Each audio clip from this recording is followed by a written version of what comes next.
Teddy Bridgewater, bouncing around the National Football League. He's been with the Vikings. He was with the Saints. Wait, was he with the Jets and then traded to the Saints? Is that what happened? That's what happened. He was with... Yeah, I think you're right. Did he sign with the... Yeah, he signed with the Jets, got traded to the Saints. He's been with the Broncos. He's been with the Panthers. He's been with the Dolphins most recently. Boy, he'd be a great cheat code for one of these grid games now. Yeah, seriously. He joins the Detroit Lions. And this one surprised me. It just tells me they expect to have Hendon Hooker on red shirt this year. Right. They're not going to risk it with him at all. That Bridgewater will be developed into the backup for Jared Goff, and that Hendon Hooker likely will not play much, if at all, as he continues to recover from the torn ACL he suffered during the 2022 college football season, Chris. No, I think you're saying it right too, Mike. And we've had these conversations before, right? With teams, the Detroit Lions, high expectations, big year for the organization, right? They're talked about as what? The fourth favorite in the NFC to go to the Super Bowl or something around that range as far as betting lines are concerned. And what were they going to do, Mike, right? They weren't exactly protecting their investment. If Jared Goff got hurt, what were we going to do? Bring Nate Sudfeld in and go, oh, he'll hold down the fort? All 188 career passing yards from Nate Sudfeld, who's been in and out of the league. This is one of the things that I always questioned about Detroit. I was always going, man, are they really going to ride with this quarterback crew right here? I know Hendon Hooker has a chance to be the future, but we knew he wasn't ready to go early on in the year, nor would I think a team, Dan Campbell coming from Sean Payton and the Bill Parcells school of coaching and all that, where they'd go, hey, guy that's, never played NFL football and didn't get to practice much in training camp, here's the keys to the organization. Can you take us down the stretch? So this was a much-needed move. I think it was very smart, and now they got a guy that, like we always say, Mike, if Goff goes down, the offense doesn't have to drastically change. He's played. He's been there. He's done that. So I think that was a smart move by them, upgrading that position.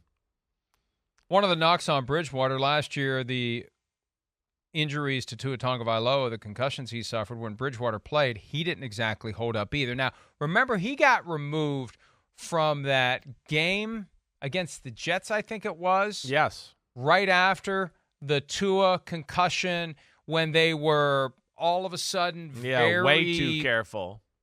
Reformulated the language for removing a guy from the field of play. The policy was rewritten. It's bringing back a bunch of muddled up memories of just a pretty stressful time to try to navigate what the NFL was trying to do.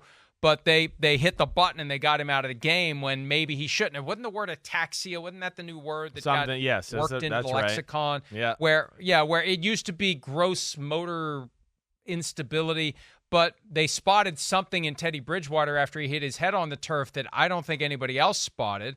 The irony was it was 2 weeks after nobody spotted, at least nobody in a position of power or influence spotted that Tua was wobbly like he had a concussion. But that knocked Bridgewater out of a game. But then he had other injuries, and he just wasn't a reliable number two behind Tua Tagovailoa. That was one of your criticisms. You need a backup who's going to come in and not instantly get injured and then yield to the third stringer. Yeah, that's right. That was always a little peculiar to me, right? The funny thing I said last year was, you can't have Mr. Glass backing up Mr. Glass, right? We'll see. Goff has not been a guy that has, been injured much in his career. He's pretty tough. He takes some hits. We'll see. All right. Bridgewater, he's, getting up there in age and certainly, a little beat up and frail. Yeah, he is. But I think either way, for what was available out there, he fits that, hey, good, solid backup. We can trust him with the offense. And if he's got to be the quarterback for 2 or 3 games, he should be able to hold down the fort. And I think that's the smart thing to do to protect the investment of your football team, where we all think that Detroit's going to be highly competitive in the NFC this year. Yeah, absolutely. And look, I think Teddy Bridgewater is not a guy at this point in his career that would be regarded as a potential starter. Right. He is kind of what he is, and there's nothing wrong with that. You can make decent money as a backup quarterback in the NFL, and that's what he's been doing. Now, he He's not that far removed from being a starter, though. That's what's amazing to me. He was the starter in Carolina. He signed that 3-year, $60 million contract that had an out after 1 year, and they traded him, and I think they paid some of the guaranteed money. He went to Denver, and he won the competition with Drew Lock in 2021. That seems like a long time ago. Right. It really wasn't. Yep. And then last year is when he became backup, accepting his spot. But remember when they signed him? Remember he said all that vague stuff that made it look like there was really a competition when there wasn't? Yeah. And I think that Mike McDaniel, the coach of the Dolphins, was a little irritated by it. But I think now Teddy Bridgewater has finally kind of accepted his role. That's one of the hurdles to becoming a backup quarterback. It's why Carson Wentz is unemployed, one of the reasons I think. It's why Cam Newton could never get a job as a backup. You need a backup who understands he's the backup. And I think Teddy Bridgewater has finally gotten to the point where he understands what his role is. And, he's only 30. He could do it for another 7-8 years where he makes NFL backup quarterback money and doesn't play very much. That's right. It is. It's a great life. He certainly can do it. He's played enough already to, be pretty experienced and do the things you need at the quarterback position, right? But I think the league has realized that, he's not a starter. I think, and good for him, to your point, and realizing, hey, this is how I am viewed, and let's just continue to go on with this type of life. And, hey, maybe I get a chance again to where I get to play a bunch, and I do play great, and I get to become a starter somewhere, once again. But I think what happened between, New Orleans, Carolina, and Denver is everybody saw, hey, a guy that's dependable and can play the position, but might not take your team over the top or – do things that we need to be done to win the football game, right? That was always my thing with Teddy Bridgewater. He won't lose you the football game, but he ain't going to win it for you either. And that doesn't necessarily translate to going to the playoffs in the NFL. I think he's the perfect backup, and hopefully he'll embrace that role. What's amazing is we are coming up on the 7-year anniversary of that catastrophic knee injury he suffered in a training camp practice. I still think, like with Deshaun Watson, remember when Deshaun Watson, who had a non-contact ACL tear in practice as a rookie in 2017, he told us at one of the Super Bowls after that, he thinks he injured the knee the prior Sunday. I think Bridgewater suffered the knee injury against the Chargers in the first preseason game ever played at US Bank Stadium, and then it just went in that practice.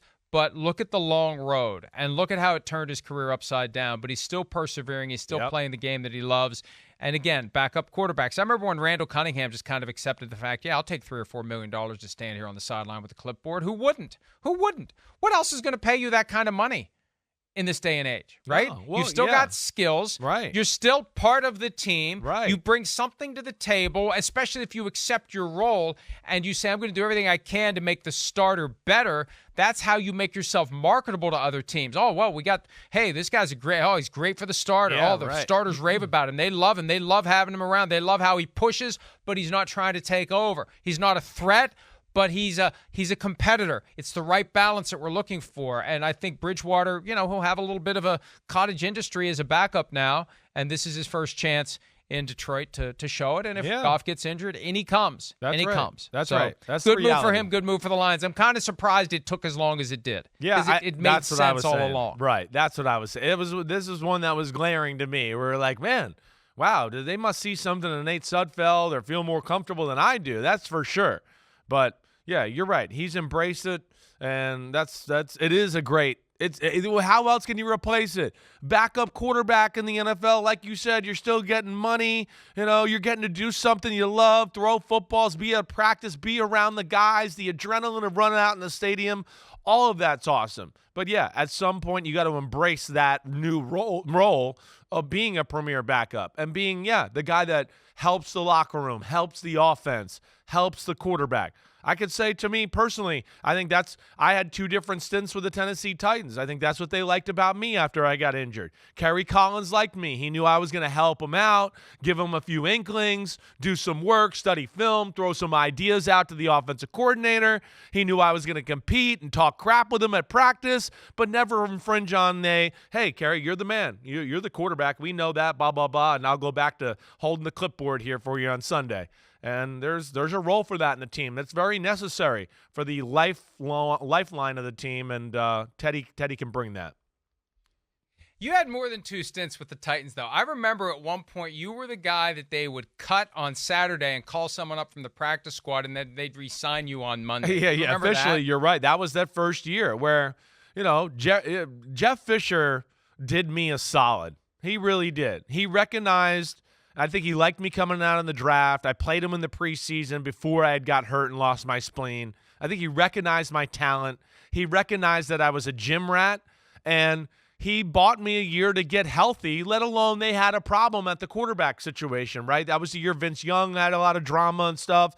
And, Kerry was an older quarterback. So I was kind of that roster guy there. Cut him, make room for this guy. And then towards the end of the year, I started to be on the roster, game in and game out. But, I was that guy. Well, because you would have had to pass through waivers. Yeah. You would have had to pass through waivers. That's the thing. There were people, like with other teams who are sticklers for the rules, that were pissed off. Because, Jeff Fisher is playing the 54-man roster trick. He's cutting Sims every Friday. Right. And Sims is coming back on Monday. Sims isn't exercising his rights as a free agent to go look for another team. Yeah. He knows he'll get him back on Monday, and then he'll cut him the next Friday. And, the game ends with the trade deadline. That's when, if they had tried it after the trade deadline, somebody could have claimed your contract on waivers, and you would have gone from Tennessee to wherever in an instant. Yeah, you're right.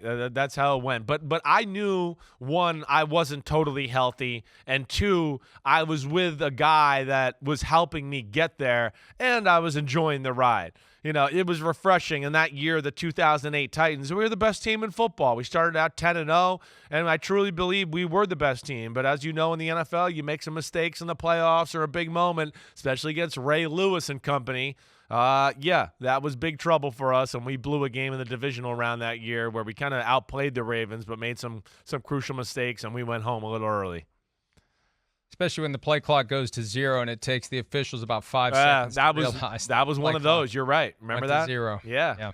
Oh, yeah. Oh, I remember it well. I remember watching that game. Ravens, Chris Johnson, that was one of his rookie year with the Titans, exactly. Right? I mean, the Titans were loaded that year. Yeah. Loaded. Yeah. Yes. That was the desecration of the terrible towel. That's what caused it all. Right. Lendale White. And who else was in on that? Keith Bullock? Were they the Bullock. two It was those two. Yeah, towel? those two. Yes. Yeah. They would have been the ones to do it. They were always leading, some energy in the locker room, some talk there, and they were kind of some of the emotional leaders we had on that football team. Hi, it's Mike Florio. Thanks for watching PFT on YouTube. Hit subscribe for the latest news and analysis from Pro Football Talk.